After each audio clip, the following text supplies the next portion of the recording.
لله رب العالمين والصلاة والسلام على أشرف الأنبياء والمرسلين وعلى آله وأصحابه الطيبين الطاهرين أما بعد فأعوذ بالله من الشيطان الرجيم بسم الله الرحمن الرحيم إنما يعمر مساجد الله من آمن بالله واليوم الآخر وأقام الصلاة وآتى الزكاة ولم يخش إلا الله فعسى أولئك أن يكونوا من المهتدين صدق الله العظيم وبلغنا رسوله النبي الكريم المكين الكريم ونحن على ذلك من الشاهدين والشاهدين والراحمين والحمد لله رب العالمين. معزز مکرم سامعین اجماع السلام علیکم ورحمۃ اللہ تعالی وبرکاتہ. آئیے محبت کے ساتھ میں الصلاۃ والسلام علیک یا رسول اللہ، الصلاۃ والسلام علیک یا نبی اللہ صلی اللہ تعالی علیہ وسلم. رفیقان محترم، خدا لا شریک کا کروڑ احسان ہے. الحمدللہ آج ہم نئی تعمیر شدہ مدینہ مسجد میں پہلا جمعہ مبارکہ ادا کرنے کی سعادت حاصل کر رہے ہیں. اللہ تعالیٰ سے دعا کرنے کے اللہ تعالیٰ بار بار ہمیں اپنے گھر میں آنا نصیب عطا فرمائے. اللہ ہمیں اس تجربہ کا نور عطا فرمائے اور اللہ تعالیٰ اس مسجد کو اول آباد ہمیشہ اسے آباد کرنے کی توفیق عطا فرمائے. دوستان محترم، اسلام میں مسجدوں کو بڑی اہمیت حاصل ہے، بڑی عظمتیں حاصل ہیں. بڑا مقام مسجدوں کو دیا گیا ہے. یہ وہ مسجد ہے جہاں لوگ آ کر کے اللہ کی بندگی کرتے ہیں. مسجد میں آ کر کے اس کے مقدس کتاب کلام اللہ کی تلاوت کی جاتی ہے. مسجد میں آ کر کے اللہ تعالیٰ کی بندگی کی جاتی ہے، اس کا ذکر کیا جاتا ہے، اس کی یاد کی جاتی ہے. لوگ مسجد میں آ کر کے اس خالق کی وحدت لا شریک کے سامنے جھکتے ہیں، اس کے حضور اس کے سامنے وہ سجدہ کرتے ہیں.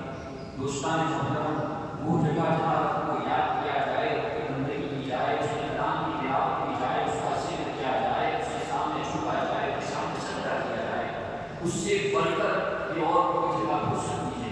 اس سے بلند والا بھی کوئی مقام کوئی پلیس ہو سکتا ہے. رفیقان محترم، آپ دیکھیں کہ انسانوں کے اندر بھی لوگ ڈفرنٹ ہوتے ہیں. کچھ فارچونیٹ پیپل ہوتے ہیں، کچھ نصیبدار لوگ ہوتے ہیں. کہتے ہیں انسان بڑا نصیب والا انسان ہے. ہی از سو فارچونیٹ، وہ بڑا لکی، ہی از سو لکی ہے، وہ بڑا نصیب والا. جس طریقے سے انسانوں کے اندر ڈفرنٹ ہوتے ہیں، کوئی نصیبدار ہوتا ہے، کوئی کم نصیب ہوتا ہے. یہی معاملہ زمینوں کے سلسلے کے اندر ہے. جو زمین کے حصے، جو زمین کے ٹکڑے، اس میں کوئی زمین نصیب والی ہوتی ہے، کوئی ٹکڑا زمین کا مقدر والا ہوتا ہے، کوئی فارچون ہوتا ہے، کوئی لکی ہوتا ہے. جیسے انسانوں کے اندر انسان نصیبدار ہوتا ہے، ویسے زمین کے معاملے کے اندر ہر زمین کا ٹکڑا، ہر زمین کا حصہ مقدر والا نہیں ہوتا. زمین کا ہر حصہ کیا یہ مقدر نہیں کہ اللہ کا گھر ہے. زمین کے ہر حصے کا نصیبہ نہیں، وہ نصیبہ ہے. لیکن یاد رکھیے، رب تبارک و تعالیٰ جس زمین کے ٹکڑے کو چن لیتا ہے، زمین کے جس حصے کو اللہ تعالیٰ انتخاب فرما لیتا ہے، اللہ اس زمین کے ٹکڑے کو مسجد ہونے کا شرط کرتا ہے. رب تبارک و تعالیٰ اس زمین کے ٹکڑے کو اپنا گھر ہونے کا احسان فرما لیتا ہے. اور وہ ٹکڑا زمین کا وہ حصہ جس کا اللہ انتخاب فرما لیتا ہے، جس کو اللہ مسجد کے چن لیتا ہے، اسے مقام و مرتبہ حاصل ہو جاتا ہے. وہ عزت والا، شرف والا، سعادت والا اور برکت والا حصہ ہوتا ہے. رفیقان محترم، آپ دیکھیں رات کو جب آپ نکلتے ہیں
مسجد نبوی کی آپ بنیاد رکھتے ہیں اور صحابہ کرام جب آپ مسجد نبوی کی تعمیر کے اندر صحابہ شریک ہوتے ہیں، صحابہ کرام حضور کے کمپینین مسجد نبوی کی تعمیر کر رہے ہوتے ہیں، میرے آقا کریم علیہ السلام کی اس تعمیر کے اندر شریک ہوتے ہیں اور اپنے ہاتھوں سے مسجد تعمیر کے لیے پتھر اٹھا کر لاتے ہیں اور پتھر اٹھا کے مسجد کی تعمیر فرماتے ہیں۔ صحابہ نے جب دیکھا کہ حضور اپنے ہاتھوں سے مسجد نبوی کی تعمیر فرما رہے ہیں، صحابہ نے کہا یا رسول اللہ صلی اللہ علیہ وسلم آپ پتھر نہ اٹھائیں، آپ زحمت نہ فرمائیں، چنانچہ ہم ہے نا مسجد کی تعمیر کے لیے کافی ہے، ہم مسجد کی تعمیر کریں گے۔ پھر نبی نے ارشاد فرمایا اے میرے صحابیوں، اے میرے کمپینین، جس طریقے سے تم مسجد کی تعمیر کر کے اللہ سے اجر چاہتے ہو، and you need God from Allah سبحانہ وتعالی، جیسے تم اللہ سے اجر کے امیدوار ہو، میں بھی تو اپنے پروردگار سے اجر کا طلبگار ہوں، میں بھی پروردگار تعالیٰ سے اجر کا امیدوار ہوں۔ رفیقان محترم، مسجدوں کی تاریخ بڑی پرانی ہے، کائنات کی سب سے پہلی جگہ، سب سے پہلے خدا کا گھر جو کائنات میں بنا، خانہ کعبہ بنا، اس کے بعد دنیا کے اندر انسانوں کی پاپولیشن اور آبادی کا سلسلہ شروع ہوتا ہے۔ انسان زمین پر پہلا نہیں بسا، سب سے پہلا اگر کوئی گھر بنا تو خدا بہت لا شریک کا کرنا۔ قرآن گویا ہے ان ناموں پر بیت اللہ الناس للذی ببکۃ مبارک وہدی للعالمین، بے شک لوگوں کے لیے اللہ کی بندگی کے لیے زمین کا سب سے بڑا حصہ بنا، وہ سب سے بڑا جو گھر بنا وہ خانہ کعبہ ہے، ببکۃ مکہ شریف کے اندر ہے، مبارک ہے اور ہدی للعالمین، لوگوں کے مرکز ہدایت ہے، عالمین کے لیے ہدایت کا گھر ہے۔ رفیقان محترم، وہ سب سے پہلا گھر جو بنا اللہ کا گھر بنا۔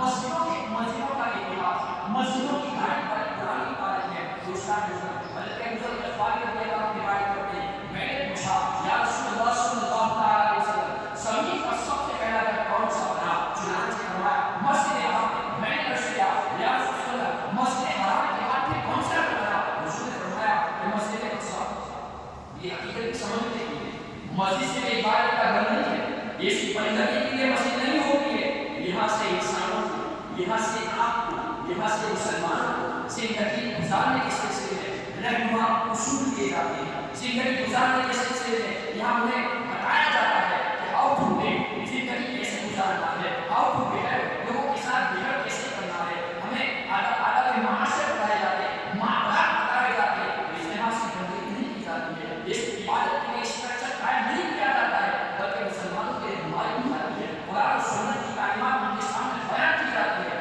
مسجد کے اندر اللہ کی توحید کا اعلان کیا جاتا ہے، پکار کیا جاتا ہے، اللہ اکبر اللہ اکبر، اللہ سے بڑا کوئی نہیں ہے، رب سے بڑا کوئی نہیں ہے، بندگی اسی کی جاتی ہے، اللہ کے سوا عبادت کا حقدار کوئی نہیں ہے۔ آپ دیکھیں جب آپ نماز پڑھنے آتے ہیں آپ کے سامنے کوئی تصویر نہیں ہوتی ہے، آپ کے سامنے کوئی مجسمہ، کوئی اسٹیچو نہیں ہوتا ہے۔ مسلمان مسلمان کے جب مسجد میں آتا ہے تو اپنے اللہ کے حضور جھکتا ہے اور وہ صرف ایک عورت راشد کے سامنے جھکنے کو اپنی عزت تصور کرتا ہے، اپنا مقام سمجھتا ہے۔ دوستان محترم، مسجد یہاں صرف نماز نہیں پڑھی جاتی، یہاں سے مساوات کا، برادرہوڈ، بھائی چارگی اور محبت کا درس ملتا ہے۔ دنیا کے سب انسان ایک ہے اور ہم اپنی آپ کی تمام لوگ برابر ہیں، کسی کو کسی پر برتری حاصل نہیں ہے، کوئی کسی کے اوپر سپیریئر نہیں ہے۔ ایک مالدار ملینئر مسجد میں آیا، اس کے بائیں بائیں آگے پیچھے ایک غریب اور فقیر برادر بیگا بھی کھڑا ہو سکتا ہے۔ کوئی مالدار کوئی ملینئر آ کر یہ نہیں کہہ سکتا ہے یہ غریب تو غریب ہے، کچھ بات اس کے سب میں چلا جاتا ہے۔ ایک تو فقیر ہے، تو برادر ہے، تو مسجد کے اور بھیک مانگتا ہے، تو یہ ہے تو باہر چلا جاتا ہے۔ کسی کی ہمت نہیں ہے، کسی کی مجال نہیں ہے کہ کوئی کسی کو یہ کہہ کر کے سب میں سے نکال دے، سب میں سے خارج کر دے۔ یاد رکھیں مسجد میں آنے کے بعد سارے فرق مٹ جاتے ہیں، تمام لوگ برابر ہو جاتے ہیں اور دنیا کے درس ملتا ہے کہ مسجد اسلام کی تعلیم کا، اسلام کے نظام کا، اس اسلامی تعلیم کا عملی نمونہ ہے۔ کسی عرضی کو اجمی پر، کسی اجمی کو عربی پر، کسی کالے کو گورے پر، کسی گورے کو کالے پر، کسی کو برتری حاصل نہیں ہے، کسی کو فوقیت حاصل نہیں ہے۔ یہ مسجد آپ کو درس دیتی ہے، یہ وہ مسجد اللہ کا گھر آپ کو درس دیتا ہے جس میں آپ نے اپنی ماتھے کی آنکھوں سے تعمیر کرا اور لکھا۔ یہ مساجدوں سے درس ملتا ہے، بھائی چارے کا مسجد درس دیتی ہے، اخوت برادرہوڈ کا اور اتحاد کا درس دیا جاتا ہے۔ مسجد کو اسلامی مرکز کی نسبت دی حاصل، یہ اس کی ترغیب کیوں نہیں گئی؟ کوئی انسان مسجد کی مرکزی کو ختم نہیں کر سکتا ہے. اگر کوئی چاہے کہ مسلمان مسجد میں آنا بند ہو جائے، اس کی مرکزی کو ختم کرے، وہ ختم ہو جائے گا.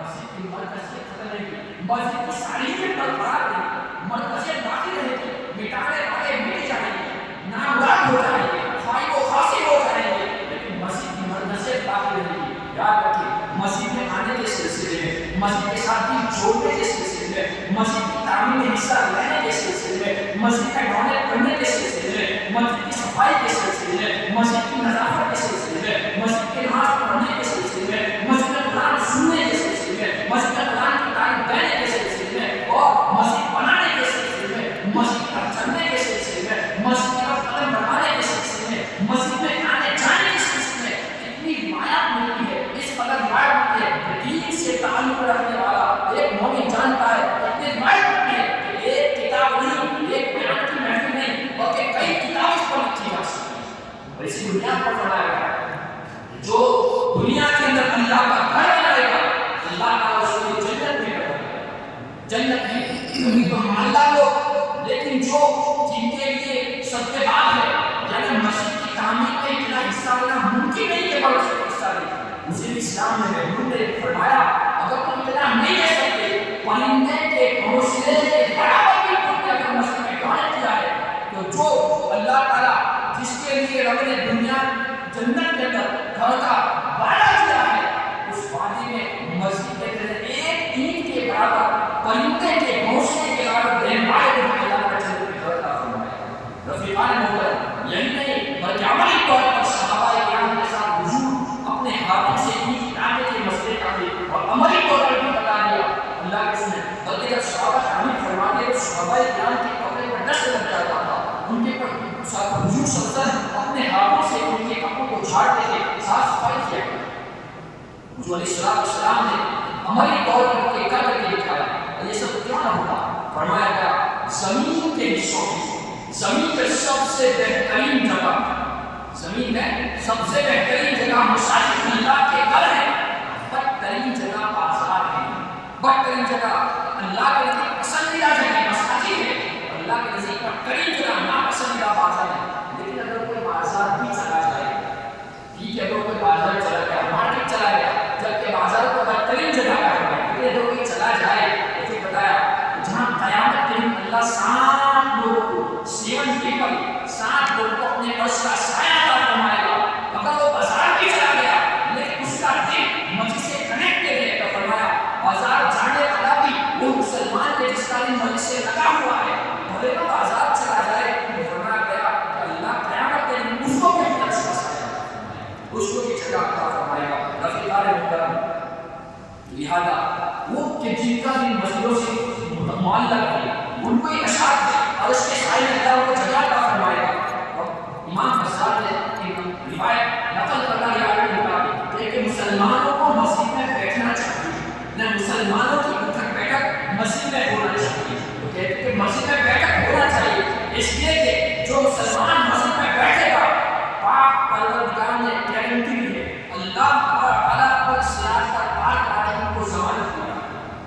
جو مسجدوں کے اندر بیٹھتے ہیں یا تو مساجد سے محبت کرنا، مسجدوں کو آباد کرنے کی فکر کرنا اور مسجدوں کی صفائی کا خیال رکھنا، یہ ہم تمام اہل ایمان مسلمانوں کی بنیادی اور بیس ہماری اس وقت سے ہے.